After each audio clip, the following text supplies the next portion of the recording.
Rasul mengatakan hantaman meteor nanti terjadi di pertengahan Ramadan di hari Jumat selepas sholat subuh, kata Nabi. Selepas sholat subuh. Bila kalian mendengar, maka larilah kalian ke rumah. Tutup rumah kalian, pintu, jendela, lalu masuklah ke dalam kamar dan berselimutlah dalam selimut, sujudlah ke arah kiblat, bacalah Subhanal Quddus, Subhanal Quddus, Subhanal Quddus, Rabbunal Quddus. Yang melakukan itu dia akan selamat, yang tidak melakukan itu dia akan binasa dan celaka. Assalamualaikum warahmatullahi wabarakatuh. Alhamdulillah, wassalatu wassalamu ala rasulillah. Amma ba'd, akhi ukhti rahimakallah. Mendengarkan sebuah cerita yang aneh, menyeramkan, terkadang disenangi oleh sebagian orang. Tapi bagaimana kalau ternyata cerita yang disampaikan adalah bohong dan dusta? Maka kita tidak akan suka dengan pelakunya. Lalu bagaimana pula kalau ternyata cerita tersebut disandarkan kepada Nabi alaihi salatu wassalam, padahal Nabi tidak pernah mengucapkannya? Kalau di negeri kita sekarang, pemerintah sedang memerangi hoax, dusta, maka para ulama umat Islam sejak dahulu kala memerangi dusta atas nama Nabi alaihi salatu wassalam. Tadi pagi ana mendapatkan kiriman sebuah video pendek yang menceritakan tentang bakal terjadi sesuatu yang mengerikan apabila pertengahan Ramadan itu tepat pada hari Jumat. Dengan semangat dia membacakannya, membuat orang yang menontonnya akan tertarik dan mungkin percaya. Dan memang dusta apabila diulang-ulangi, disebarkan, terkadang bisa menjadi sesuatu yang diyakini oleh manusia kebenarannya, padahal itu hoax. Dan Rasul sallallahu alaihi wasallam mengatakan, "Man kadzaba alayya muta'ammidan falyatabawa maq'adahu minan nar." Barang siapa yang sengaja berdusta atas nama aku, hendaklah dia bawa kursinya, tempat duduknya ke neraka. Maka jangan mudah-mudah menyebarkan hadis palsu, hadis dhaif, kecuali memberikan penjelasan. Kalau hadis itu palsu atau hadis itu dhaif. Ana akan bacakan hadisnya. An Ibnu Mas'ud, dari Abdullah bin Mas'ud radhiyallahu taala anhu qala Rasulullah sallallahu alaihi wasallam, Rasulullah sallallahu alaihi wasallam bersabda, padahal Nabi tidak pernah menyabdakan hal ini. Idza kana sayhatun fi Ramadan fa innahu yakunu ma'ma'atun fi Syawal wa tamyizul qabail fi Dzil Qa'dah wa tasfikud dima fi Dzil Hijjah wal muharram wa mal muharram yaquluha 3 marrat hayhata hayhata yaqtulun nas fihi harajan haraja. Qulna wa ma as-sayhatu ya Rasulullah? قال هذه في النصف من رمضان ليلة الجمعة فتكون هذه توقظ النائم وتقعد القائم وتخرج العواتق من خدورهن في ليلة جمعة في سنة كثيرة الزلزال والبرد فإذا وافق شهر رمضان في تلك السنة ليلة الجمعة فإذا صليتم الفجر من يوم الجمعة في النصف من رمضان فادخلوا بيوتكم وأغلقوا أبوابكم وسدوا كوكم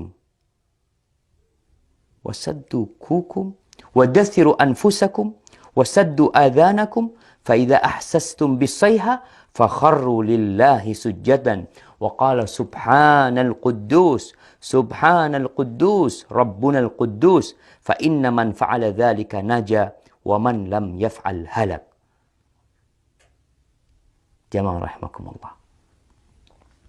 Ramadan tahun ini, tanggal 15 Ramadan, insya Allah hari Jumat. Ini yang menyebabkan penyebar hadis ini. Karena hadis ini seakan-akan akan berlaku tahun ini. Yang artinya dari Abdullah bin Mas'ud radhiyallahu taala anhu, Rasulullah sallallahu alaihi wasallam bersabda, apabila ada suara dahsyat tepat di bulan Ramadan, maka itu akan terjadi beruntun sampai bulan Syawalnya. Banyak di antara golongan manusia lebih memisahkan diri. Mereka bergerombol-gerombol di bulan Dzulhijjahnya. Pertumpahan darah banyak terjadi di bulan Dzulhijjah tersebut. Juga semakin klimak ketika masuk di bulan Muharram. Rasulullah sallallahu alaihi wasallam menyebutkan hal itu 3 kali. Apa yang harus kami lakukan di bulan Muharram? Para sahabat bertanya, sayang. Sungguh sayang, kata beliau. Mereka tidak mengetahui dan apa yang harus dilakukan di bulan Muharram. Saat itu di antara manusia banyak yang saling membunuh. Apa suara dahsyat itu ya Rasulullah? Sahabat bertanya kepada Nabi SAW. Suara keras itu adalah mulai terjadi di pertengahan bulan Ramadan yang bertepatan di malam Jumat. Suara dahsyat itu mengagetkan orang-orang yang sedang tidur, menjatuhkan orang yang sedang berdiri, segala benda terhempas jauh keluar dari tempatnya, atau para wanita yang masih gadis akan keluar dari kamar-kamarnya.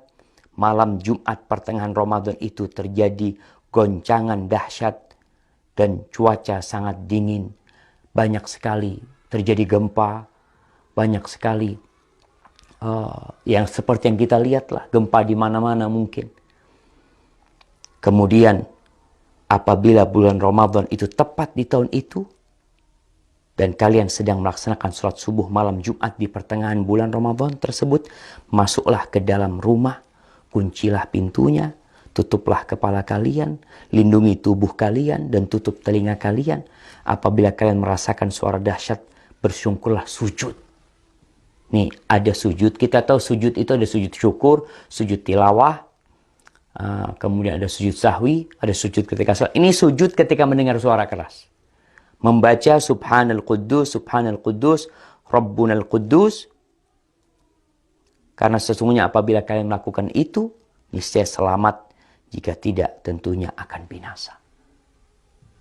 Ini tersebar jemaah di beberapa tulisan. Ini ambil dari beberapa tulisan yang ada di internet. Kemudian video itu juga telah tersebar, yang disebarkan oleh ya entah siapa yang menyebarkan hal itu, menyebarkan hoax. Kita lihat sekarang bagaimana hukum hadis ini. Para ulama menjelaskan hadzal hadis munkar la yasih. Hadis ini munkar, tidak benar. Al-Uqaili mengatakan laisa li hadzal hadis aslun min hadithi thiqah. Hadis ini enggak punya dasar dari perawi yang thiqah, wala min wajhin yathbut, dan enggak ada yang benar dalam hadis ini. Itu disebutkan dalam Ad-Du'afa Al-Kabir. Dan Ibnul Jauzi mengatakan hadis ini hadza haditsun maudhu. Hadis ini palsu atas nama Nabi SAW. Kemudian Syekh Albani mengatakan maudhu'un, hadis ini palsu, diriwayatkan oleh Nu'aim bin Hammad dalam kitab Al-Fitan. Dan Al-Imam Al-Zahabi mengatakan qultu dha maudhu' wa maslama saqit matruk. Ini hadis palsu. Perawinya ada yang matruk, yang dituduh berdusta jamaah. Ditinggalkan. Lalu kita meriwayatkannya, menceritakannya kepada umat, menyebarkannya.